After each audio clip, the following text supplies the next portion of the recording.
Being born a commoner in Inazuma is like showing up to a festival expecting a grand feast, only to find out that the dango is gone, the fireworks are cancelled, and instead of a prize, the game booth guy just hands you a debt notice. With interest.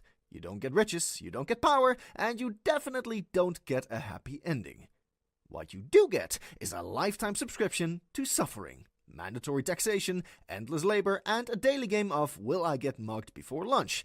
Spoiler, the answer is usually yes. If you're lucky, maybe you'll scrape by with just a few coins to your name. If you're unlucky, well, you might find yourself volunteering for forced labor, getting thrown into debtor's prison, or on particularly bad days, waking up to find your entire family business repossessed by the Shogunat. But hey, at least you don't have to worry about falling from grace. That's the noble's problem. You have to be high up for that. And you? You were born at rock bottom, buried underneath it actually. You grow up in the back alleys of Tatarasuna, where bad decisions pile up faster than debts, and the air smells like fried desperation. Your parents run a tiny food stall, well, more like barely keep it afloat. They wake before dawn, shape the same rice balls day after day, and pray today's earnings will cover tomorrow's rice. It never does. Because just when they scrape together enough to breathe, the Shogunat tax collectors show up, flashing their uniforms and cold smiles, taking half of everything before they can even count it. And if they can't pay, well, you've seen what happens to those who fall behind. So you learn fast. Never let the Tenryo Commission see you with money, food, or even decent sandals. The moment they do, it's gone. Some kids dream of becoming samurai, wielding swords and fighting for honor. You dream of making it through the week without getting robbed. And when things get desperate, you get creative. Your first real heist starts like any other day, running for your life. A debt collector, built like a sumo wrestler but angrier, decides it's your turn to pay. You, being the responsible citizen that you are, handle it with grace. You run. You weave through the streets, dodging fruit carts, sliding under market stalls, nearly face-planting into an old lady carrying a suspiciously large sack of cabbages. She swears at you, the debt collector swears at you, the cabbages probably swear at you too. You vault over barrels, take a sharp turn, dead end. Your heart pounds. You spin around just as the debt collector's massive shadow looms over you. He cracks his knuckles, grinning like he's about to personally introduce you to your ancestors. And then, whoosh! A gust of wind lifts you clean off the ground. For one brief, glorious second, you are airborne. The rooftops shrink below you. The wind wraps around you like an old friend. You land effortlessly, breathless, staring at your hands. Then at the glowing anemovision that wasn't there before. Then at the debt collector below, who is still trying to process the fact that you just defied every law of nature and economics. And that's when it hits you. You don't have to outrun your problems. You can just fly over them. And that's where the ideas start. At first, it's petty theft, snatching coin purses, swiping an egg roll or two. Listen, hunger makes you do crazy things. But then you get bolder. You're not just some street thief anymore. You're an airborne menace. You steal from corrupt merchants, the Tenryo officials, the noblemen who overtax the slums and treat commoners like garbage. You know, the ones who probably deserve it. And the best part? You're untouchable. Guards chase you. You leap over rooftops. Noblemen scream for your arrest. You disappear into the clouds.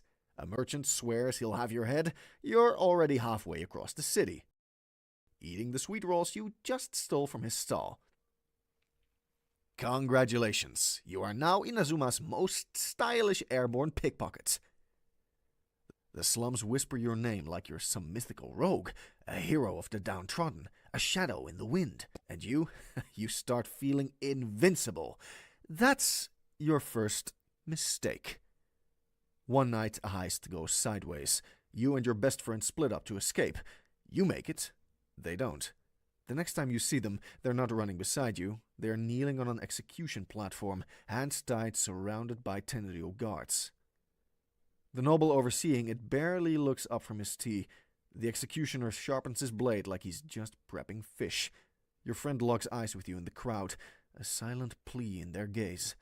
You want to move. You want to do something, but the moment you twitch, a guard's hand goes to his sword. The executioner raises his blade, and then nothing. Just silence. The crowd moves on. The noble sighs and complains about the delay in his meal. And you realize that in this city, people like you don't get remembered. You're done running. You turn yourself in, expecting the worst. Instead, you get a job offer. Turns out the Tenryu Commission isn't just interested in jailing criminals. They're interested in useful criminals. And you? You are very useful. So, just like that, you trade your wanted posters for a uniform. You learn the law, or at least the part that nobles actually care about. You crack down on crime, real crime this time. You help people. You think maybe this is your chance to make things better. Until you realize the whole system is rotten to the core. You're good at your job, but that doesn't matter.